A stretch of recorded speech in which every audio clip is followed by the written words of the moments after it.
오늘도 주님의 사랑과 은총이 삶 가운데서 넘치길 기도합니다. 오늘 아침에 보니까 이제는 완연한 가을이더라고요. 좀 찬바람도 나고 또 추수의 계절이 또 돌아오기도 합니다.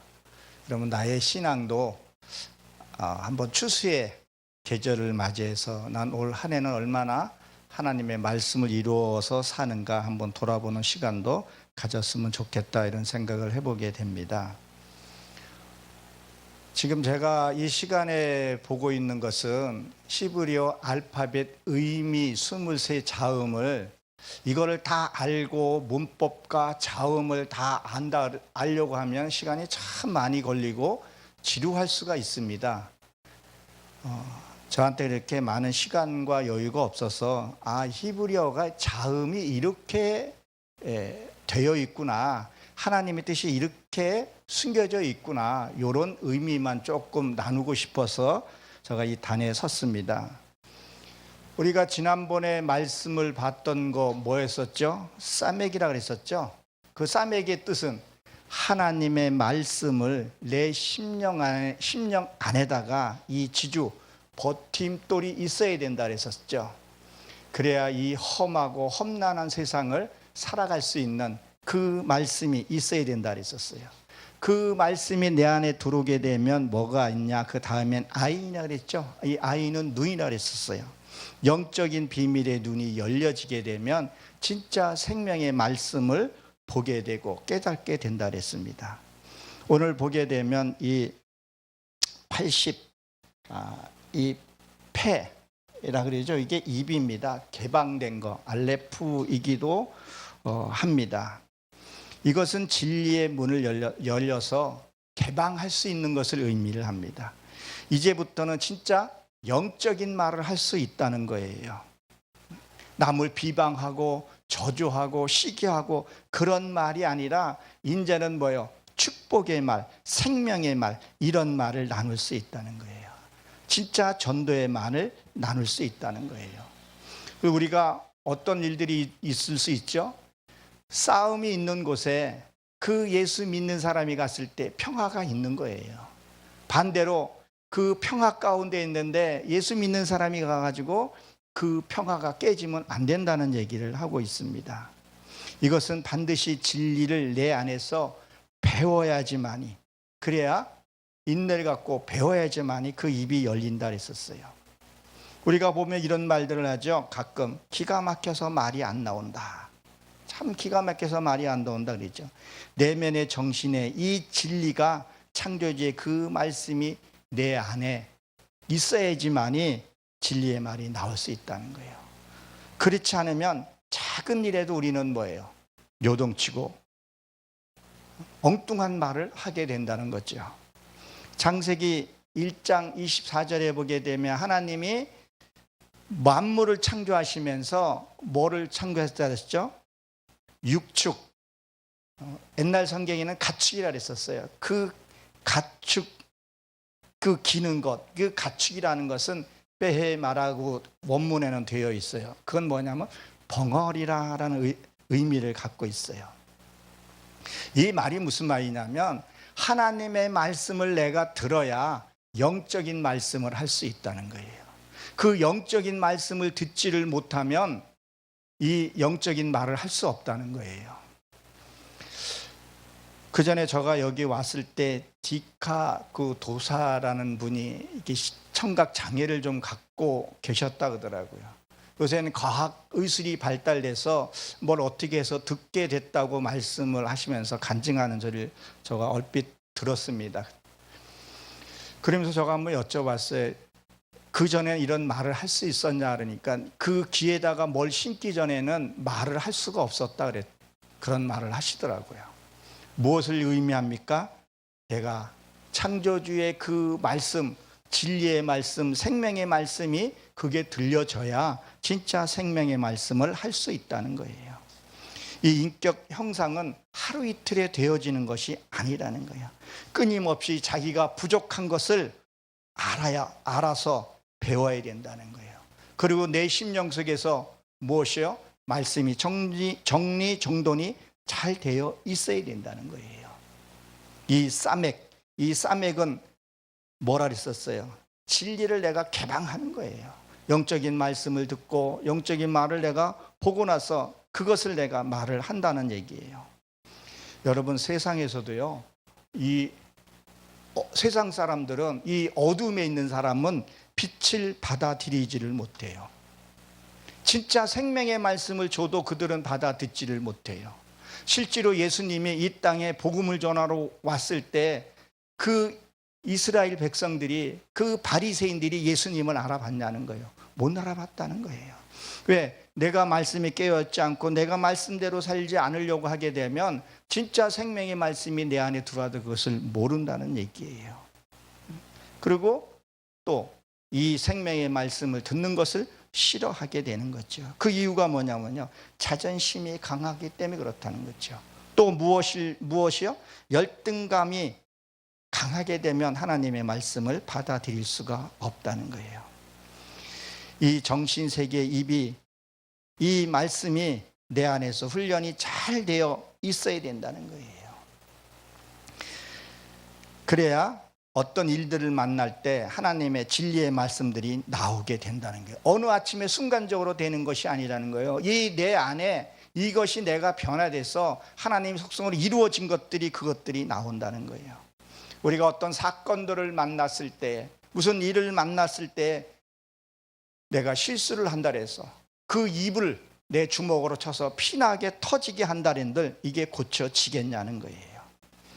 말에 실수가 많은 사람, 말이 많은 사람들은 뭐요? 심리학적으로 보게 되면 영웅심이 강하다는 거예요. 그리고 뭐요? 열등감이 강하기 때문에 그렇다는 거예요.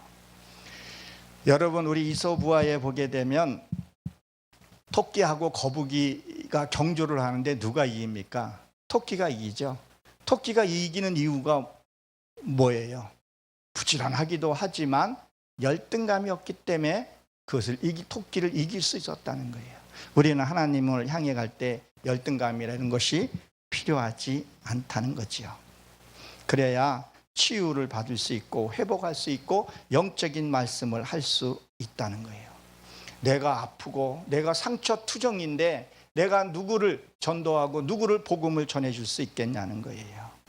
말에는 3가지의 문을 통과해야 한다고 말을 하죠. 첫 번째는 뭐예요? 진실의 문을 통과해야 된다는 거예요. 거짓 없이 내 양심에 그 부끄러움 없이 고백할 수 있는 그 문을 하나를 통과해야 되고, 두 번째 통과하는 것이 뭐예요? 긍정이에요. 긍정의 문을 통과해야 된다는 거예요. 칭찬의 말을 할 수 있어야 되고 용기 있는 말을 해줄 수 있어야 된다는 거예요. 세 번째는요, 능력의 그 문을 통과해야 된다 그랬죠. 남의 말에 도움을 줄 알 수 있는 그 능력의 말을 해야 된다는 거예요. 우리의 이 입에, 이 목에서, 이 울림에서 소리가 나죠. 그러면 입에서 나올 때 그 앞에 뭐가 하나가 있어요? 혀가 있습니다. 말을 할 때 혀를 조심해야 된다 그러죠. 그 다음에 그 혀 앞에 또 뭐가 있어요? 잇몸에 이빨이 있다는 거예요. 또 한 번 조심을 해야 된다는 거예요. 그 다음에 마지막에는요, 입술이 있다는 거예요. 우리가 말에 실수가 없어야 됩니다. 성경 히브리서 13장 5절에 보게 되면 뭐예요? 그 이름의 증거하는 것은 그 입술이라 그랬었어요. 야고보서 3장 1절부터 12절에 보게 되면 말에 실수가 없어야 온전한 사람이라고 말을 합니다. 한 입에서 단불과 쓴물이 나와서는 안 된다는 것을 우리는 잘 알고 있습니다. 그래서 말에 실수가 없어야 되죠. 그래야 우리가 이 추수감사절 때 영적인 예배를 드릴 수 있다는 것을 기억하시기 바랍니다. 그 다음에 이 자음이 뭐냐면 90인데 이게 차태라 그러죠. 차태는 명사로는 낚시 바늘이며 동사는 사냥을 하다, 이런 의미를 갖고 있어요. 사람들은 이 본질은요, 밑바탕, 이 무종갱 속에 우리가 눌려져 있다는 거예요. 이 무종갱 속에 내가 무엇이 있는지를 알려고 그러면 그 밑바닥까지 내가 내려가 봐야 돼요.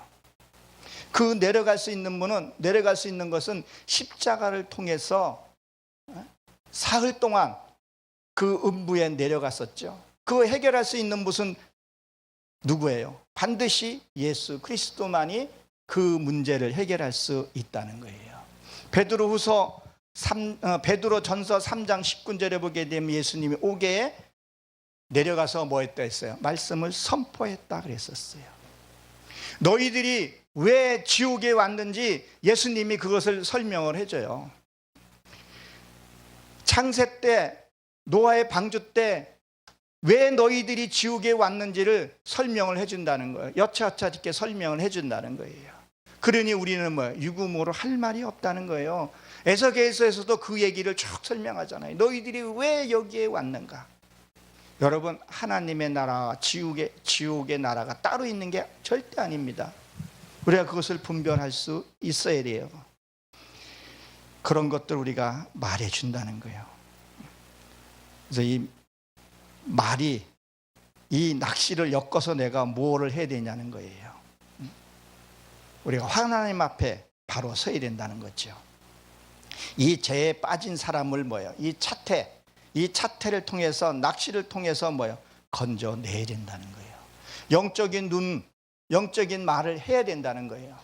여기에서 건져내면 다음 자음이 코프죠. 그 코프, 낚싯바늘로 껴서 하는 게 상처투성인 거야. 교회에 왔더니 상처투성인 사람들이 교회에 나오는 것을, 그걸 치유하는 것을 다음 문자에 나오게 되죠. 예수님께서 지금 말씀하고 계십니다. 이 오염된 이 세상, 탁하고 더럽고 추한 곳에서 나오라는 거예요. 그 나올 수 있는 사람이 어떤 사람이 나올 수 있냐는 거예요. 그 하나님의 말씀을 입질하는 자, 그 입질하는 자, 하나님의 말씀을 찾고자 하는 자, 그 자에게 물려지게 된다는 거죠. 율법과 복음의 말씀은 차이가 큽니다. 율법은 로마서 3장 20절에 보게 되면 율법은 죄를 깨닫게 한다 했지 거기에서 죄가 해결되는 것이 아니라는 것을 우리가 기억해야 됩니다. 사랑하는 성도 여러분, 우리가 예수를 믿는다 해서, 성부와 성자와 세례를 받는다 해서 거기에서 끝나는 것이 아니라 그리스도 분량까지 성장을 해야 된다는 거예요. 그것이 무엇이죠? 우리가 이 세상에 생명을 갖고 태어났으면 그 태어난 걸로 끝나느냐는 거예요. 아니라는 거예요. 엄마의 젖 먹는 것도 시작해서 그 젖 먹는 힘이 대단하다고 하더라고요. 젖 먹어야 되고 배워야 되고 교육을 받아야 되는 것처럼 성장을 해야 된다는 거예요. 우리는 뭐예요? 하나님의 숭고한 사상을 배우고 무조건 사랑을 한다 해서 되는 것이 아니라 사랑도요, 배워야 됩니다. 사랑도 알아야 된다는 거예요. 사랑도요, 받아본 사람이 사랑을 하게 되고 받아본 사람이 사랑을 나눌 수 있다는 거예요. 저 어렸을 시대만 해도 부모의 그 사랑을 표현하는 것을 배우지를 못했기 때문에 저 역시도 부모의 사랑이 부족했다면 부족했다고 볼 수 있습니다. 그러면 우리는 그 부족한 걸 어디서 채워야 되겠냐는 거예요. 하나님으로부터 채워야 된다는 거예요. 벌써 10여 년이 정도가 지났는데 아버지 학교라는 그 두란노에 사는 아버지 학교에 대해서 가서 공부하고 수료를 했어요. 너무 그때 은혜를 많이 받아서 스텝으로도 한 몇 년 또 섬기기도 했었어요. 그때 그 말씀들이 너무 소중해서 그 말씀대로 제가 살려고 얘기를 하고 있습니다. 이게 책임지지 않는 사랑은 요새 뉴스에 자꾸 나오죠. 부모가 자식을 버려요.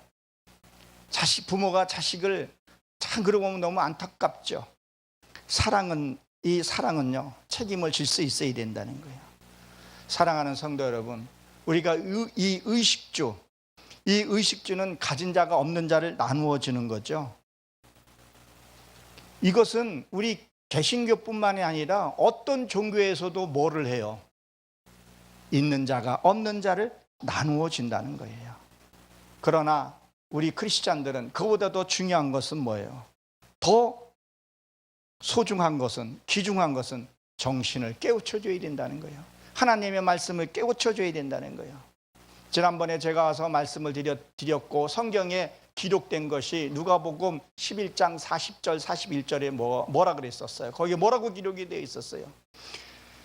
천지 만물을 창조한 것은 바깥을 창조하는 그가 이 안에도 창조하지 아니하겠느냐. 너의 있는 것으로 구제하라. 네가 말씀으로 이루어진 것을 그것으로 모여 구제하라는 거예요. 마음이 어두워진 자에게 이 물질만 주는 것이 줘서 해결되는 것이 아니라 진리의 말씀을 줘서 그 사람을 영혼 구원까지 해주라는 거예요. 그게 삶으로 사라져야 된다는 거예요. 이 차태, 여러분들이 이 차태를 이렇게 보게 되면 이게 처음에 나올 때는 이게 차태가 펴졌다가 끝에 나오게 되면 이 끝에가 좀 구부러집니다. 이게 신약과 구약의 말씀을 이렇게 낚싯바늘에 무는 거와 같다는 거예요. 그 신약과 구약의 말씀으로 뭐예요? 전도하라는 거예요. 신약과 구약으로 뭐예요? 말씀으로 살으라는 거예요. 마태복음 13장 52절에 보게 되면 뭐라 그랬었어요? 그 주인에게서 옛 것과 새 것을 곳간에서 내어주라 그랬었어요. 곳간에서 인심이 난다 그랬죠? 그런 뭐예요? 신약과 구약의 말씀으로 너의 삶을 살고 그것으로 이웃으로 돕고 살으라는 거예요. 내 고력 친척들에게 복음을 전해야 되지 않겠냐는 거예요. 근데 이 복음을 전하려고 저도 보니까 저보다 너무 잘 살아. 참 복음 전하는 게 쉽지가 않아요. 옛날 같지가 않더라는 거예요. 그러면 무엇을 해야 되겠어요? 말씀대로 살아야 된다는 거예요. 말씀으로 이제 전도를 해야 된다는 거예요. 그들이 아무리 많이 가진다 해도 늘 불안과 초조함에 살 수 있어요. 그렇지만 내게는 아무것도 없어도 그분이 나와 함께 계시면 내가 편안하다는 거예요. 제가 어디 단체나 봉사 가서 말씀을 전하거나 메시지 전할 때 그런 말을 많이 합니다. 여러분 지금 장애를 갖고 소외를 갖고 살아갈 수 있지만 정말 하나님이 내 안에 계시고 그분이 내 안에 평안을 주시게 되면 내게 기쁨을 여러분들 나누십시오. 그래서 이곳에 봉사 오는 사람들이 혹여나 종교행위 하거나 그냥 의무적으로 와서 하는 사람이 있거든. 당신은 어떻게 그렇게 기뻐하며 웃을 수 있고 얼굴에 평안이 있습니까? 라고 물어보거든. 내 안에 그리스도가 있기 때문에 내가 이렇게 행복합니다. 내 안에 참 그분이 있어서 내가 기쁩니다. 라고 할 수 있을 정도로 여러분들이 믿음에 성장하라고 제가 말씀을 하죠. 오늘 이 말씀을 보게 되면 이 패하고 차태의 말씀을 여러분들이 묵상을 한번 잘 해보시고 주님 앞에 승리하는 저 여러분들 되시길 주의 이름으로 축원합니다.